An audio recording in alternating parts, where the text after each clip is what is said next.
Direct selling industries છે, direct વેપાર કરતું એક અભિયાન છે, જેમાં કંપની સામાન બનાવે અને કસ્ટમર વાપરે. માર્કેટમાં પણ શું હોય, આરસીએમ સિવાય માર્કેટમાં પણ શું હોય, એક કંપની બનાવે અને કસ્ટમર પ્રોડક્ટ વાપરે. સેમ, એમાં કોઈ લાંબુ અંતર નથી. પણ અંતર જે છે એ અંતર અહીંયા છે. કોઈ પણ કંપની પ્રોડક્ટ બનાવે એટલે ડાયરેક્ટ કસ્ટમર સુધી માર્કેટમાં પહોંચતી નથી. એ વાયા મીડિયા થઈને આવે. એ કોઈ એજન્સી, ડીલર, હોલસેલર, રિટેલર અને પછી કસ્ટમર સુધી પહોંચે. 2, 4, 5 જગ્યાએ ફરી અને માર્કેટની પ્રોડક્ટ આપણા પરિવાર સુધી, આપણા ઘર સુધી પહોંચે. સાચી વાત છે ભાઈ?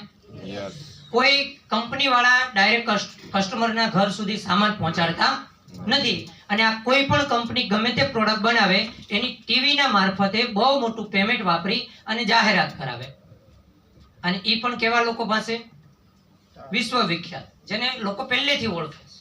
જેમ કે હું 2, 4 નામ આપું તમને: વિરાટ કોહલી, MS ધોની, અમિતાભ બચ્ચન, કોઈ બહેનો સારા સારા, ઓલા કેટરીના બેન, પ્રિયંકા બેન.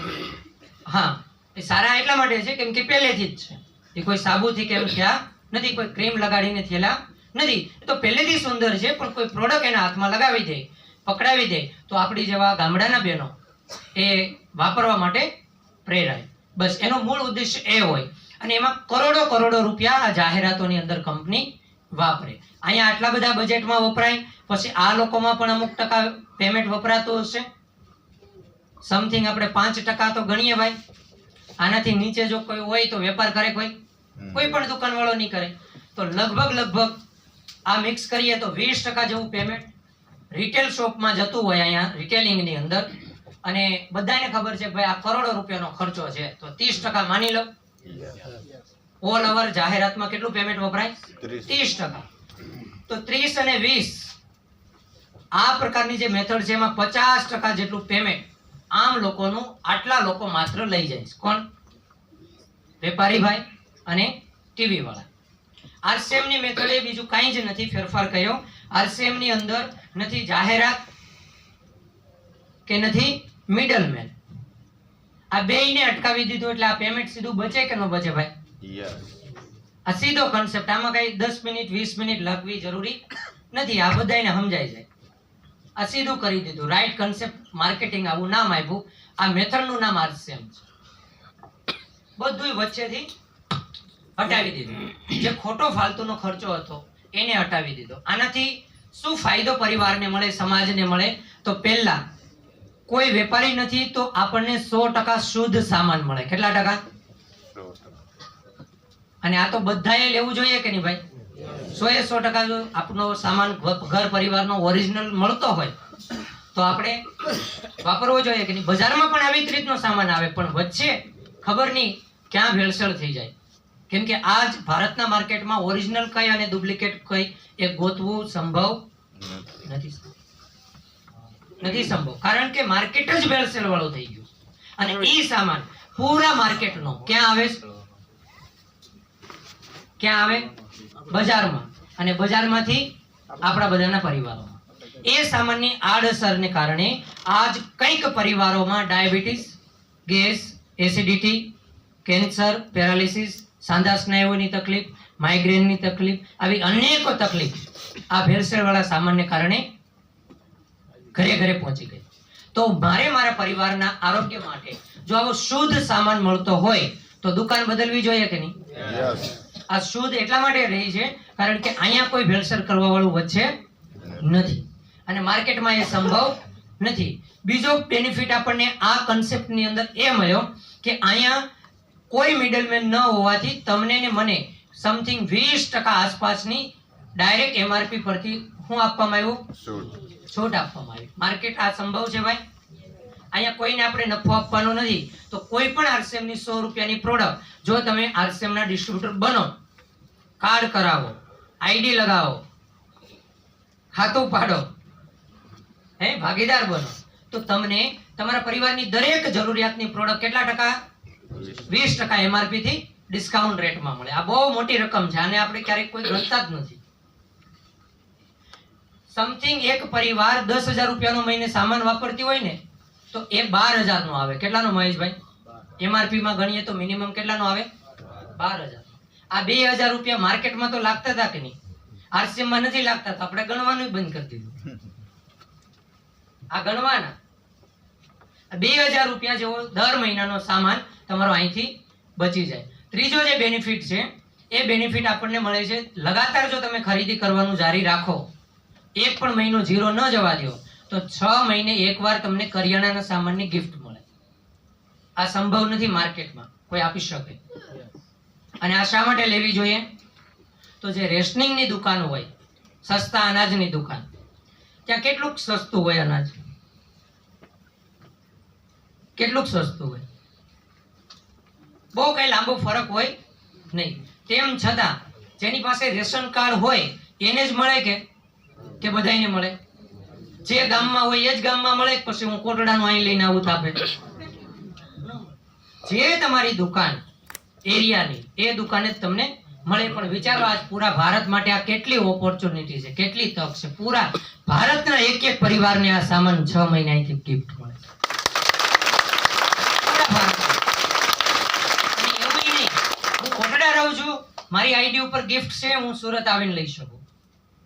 ગમે ત્યાં મને મળે, અને ગમે તે જોઈએ તે મળે. દુકાનવાળા આપે તેમ મારે જેની જરૂર છે એ સામાન મળે. અને જો તમે આ લગાતાર 12 મહિના સુધી તમારો પરિવાર સામાન વાપરતા રહે, તો ધીમે ધીમે મેડિકલનું બિલ ઝીરો તરફ ચાલતું જાય. હોય નહીં તો આવવા ન દે, અને જો હોય તો એને ધીમે ધીમે કાપે. હવે જેટલા બહેનો અહીંયા આવ્યા છે આજ, આ બહેનોનું પહેલું સપનું તો પહેલા એ હોવું જોઈએ કે મારા પરિવારમાં કોઈ બીમાર ન પડે. તમારે પૈસાની કઈ ઉપાધિ ન હોય, એ બધું આ બાજુ છે. તમારા માટે પહેલું સપનું શું હોવું જોઈએ? કે મારા પરિવારમાં જે રસોઈ બને, મારા પરિવારમાં જે મરી મસાલા વપરાય, ખાવાનું તેલ વપરાય, જે પણ પ્રોડક્ટ વપરાય એ સંપૂર્ણ ઓરિજિનલ વપરાય, જેનાથી મારા પરિવારને હેલ્થનો ફાયદો થાય. અને એ પણ કેવડી મોટી બચત! જેટલું હોસ્પિટલનો ખર્ચો હોય ને રોકાઈ જાય તો એ એક પ્રકારની બચત નહીં? હવે આટલા પછી જે મેઇન ફાયદો છે એ છે અહીંયા જાહેરાત વાળા ભાઈ બહેન કોઈ નતા.